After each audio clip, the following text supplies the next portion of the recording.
Kalau hormatnya, mempersilakan Yang Berhormat Datuk Seri Mukhris bin Mahathir selaku Timbalan Presiden Parti Pribumi Malaysia menyampaikan ucapan. Majlis dengan segala hormatnya mempersilakan Datuk Seri.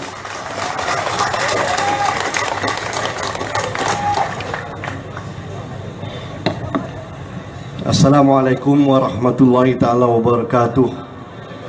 Salam sejahtera. Waalaikum Tacha Hao. Bismillahirrahmanirrahim. Alhamdulillahirabbil alamin wassalatu wassalamu ala asyrafil anbiya wal mursalin sayyidina Muhammadin sallallahu alaihi wasallam wa ala alihi wa sahbihi ajmain. Yang semati saudara pengacara majlis, yang semati ayanda yang bahagia Tun Dr. Mahathir bin Mohamad, pengurusi Pakatan Harapan, merangkap pengurusi Parti Pribumi Bersatu Malaysia, juga bonda yang bahagia Tun Dr. Siti Hasmah Haji Muhammad Ali,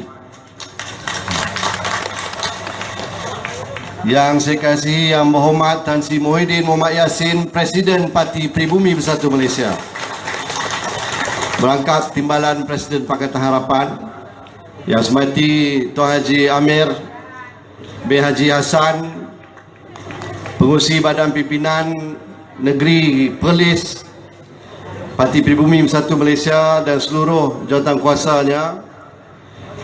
Saya juga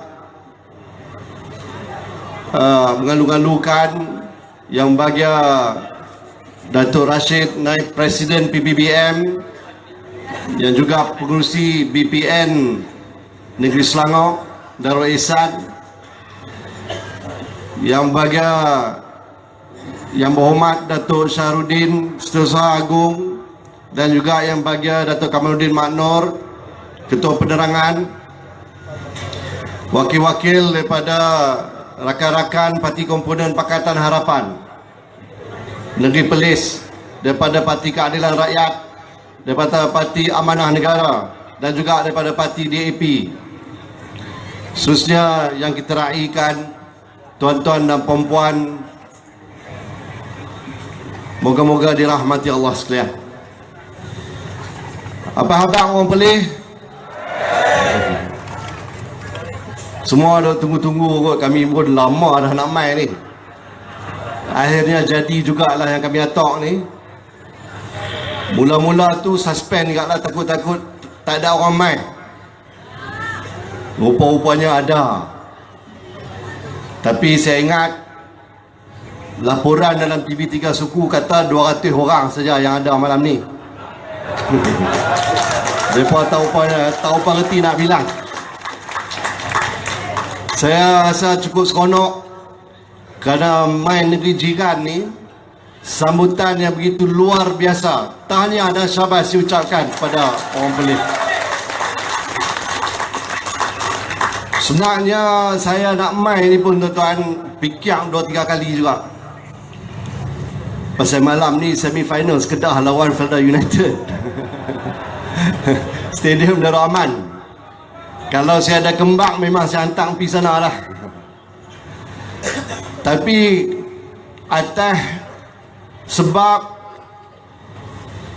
saya nak bersama dengan tuan-tuan dan puan-puan dalam usaha untuk menyelamatkan negeri Perlis, Indra Kayangan, dan juga untuk menyelamatkan negara Malaysia secara keseluruhannya, maka semua yang lain ni kita ketepikan. Kami bersama-sama dengan warga Perlis untuk bersama-sama kita berjuang mencapai matlamat itu. Tuan-tuan dan puan-puan yang saya hormati sekalian, saya cuma nak sentuh 2-3 perkara saja.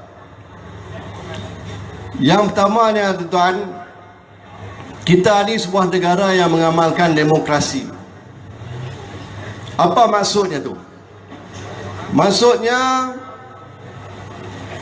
kita rakyat Malaysia ini berpeluang untuk memilih siapa di kalangan kita yang layak bergelar Yang Berhormat, iaitu wakil rakyat kita. mewakili rakyat di peringkat parlimen dan juga di peringkat Dewan Undangan Negeri. Tentulah kita nak pilih orang baik-baik, tuan-tuan. Kita nak pilih orang yang beramanah, orang yang kuat bekerja, membela nasib rakyat, iaitu kita lah, yang mendengar dan memahami apa masalah yang rakyat hadapi, kemudian memikirkan apa cara untuk selesaikan masalah-masalah ini, bangkitkan perkara itu di dalam sidang Dewan Undangan Negeri ataupun di sidang Dewan Rakyat. Kita perlukan wakil rakyat yang ikhlas berjuang, yang tak diragui keikhlasannya.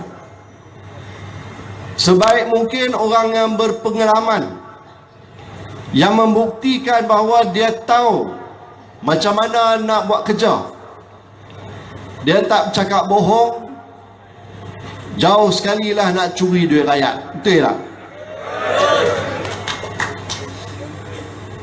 Rasa-rasa tuan-tuan lah, kalau kita nak pilih wakil rakyat ni, ada tuan-tuan nak pilih kawak enggak?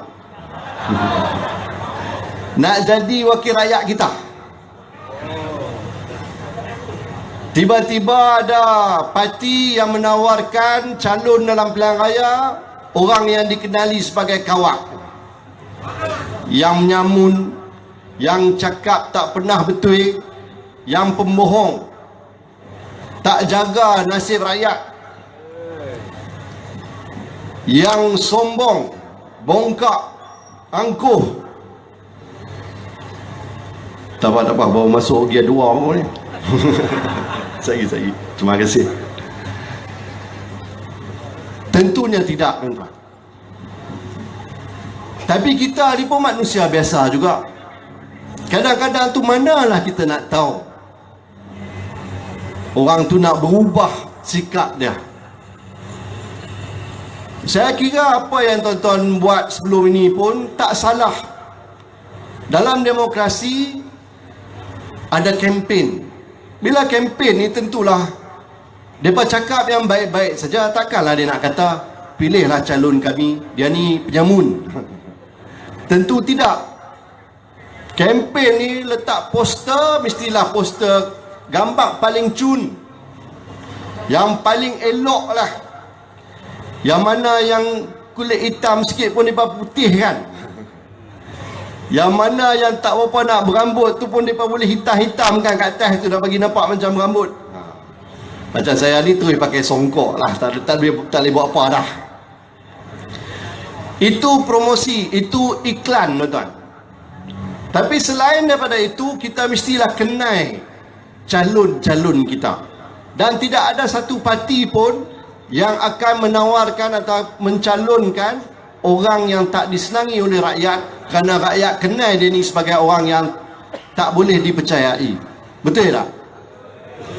Maka itulah yang dibuat oleh semua pihak, tuan-tuan. Letak orang yang baik-baik saja, maka rakyatlah buat pilihan di antara orang yang baik-baik ini.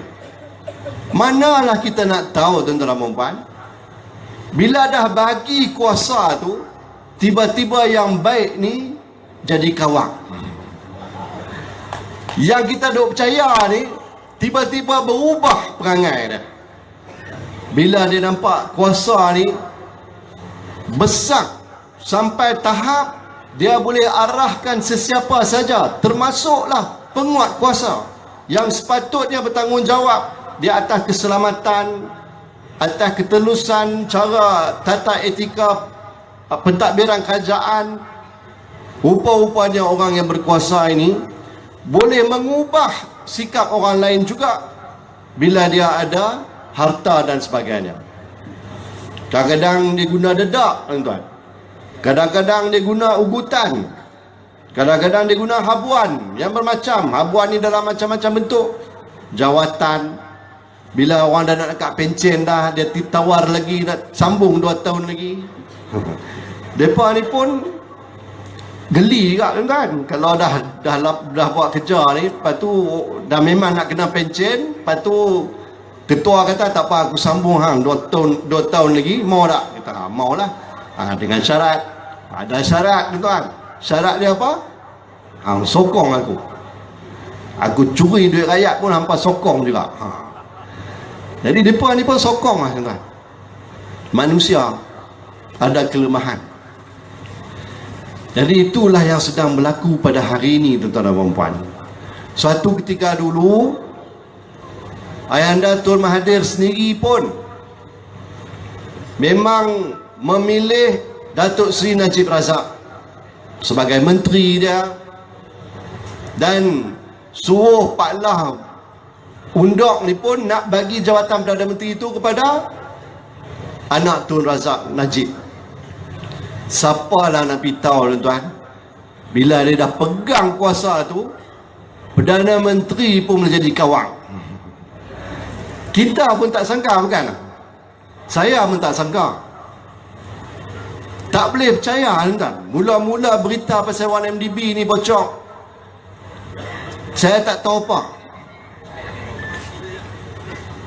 Lepas tu seorang ahli PAC, jawatan kuasa kira-kira wang negara, yang satu jawatan kuasa di bawah Dewan Rakyat, di bawah Parlimen tuan-tuan.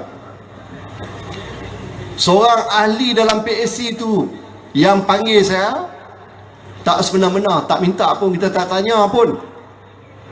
Apa dia kata tuan-tuan? Dia kata, bos tak boleh kata dia tak tahu apa yang berlaku dengan 1MDB, pasal dia sign semua tu. Kita yang tak tahu cerita, tak tahu ujung bangkai ni, tanyalah dia, apa dia sign apa. Tu semua pelaburan yang mencecah bilion-bilion ringgit tu, dia tak boleh kata dia tak tahu, dia sign, dia yang luluih. Oh tu kah? Hari tu barulah saya belajar sikit demi sedikit mengenai skandal 1MDB yang pada hari ini tuan-tuan dan puan-puan dikenali sebagai skandal pengubahan wang haram yang terbesar dalam sejarah dunia tuan-tuan dan puan-puan. Begitu hebatnya Malaysia ketika ini. Jadi soalannya tuan-tuan, kalau dah tahu dah keadaan itu, masuk pilihan raya lagi, tak tahulah bila ni, tak lama lagi dah kot. Tuan-tuan nak pilih kawak lagi tak? Nak pilih kawak lagi ya? Kan nak pilih orang yang baik-baik? Kalau nak pilih orang baik-baik tuan-tuan dan puan, saya nak syorkan yang baik-baik ni semuanya ada dalam Pakatan Harapan saja tuan-tuan dan puan. Pilihlah Pakatan Harapan. Bukan setakat baik-baik, banyak pengalaman.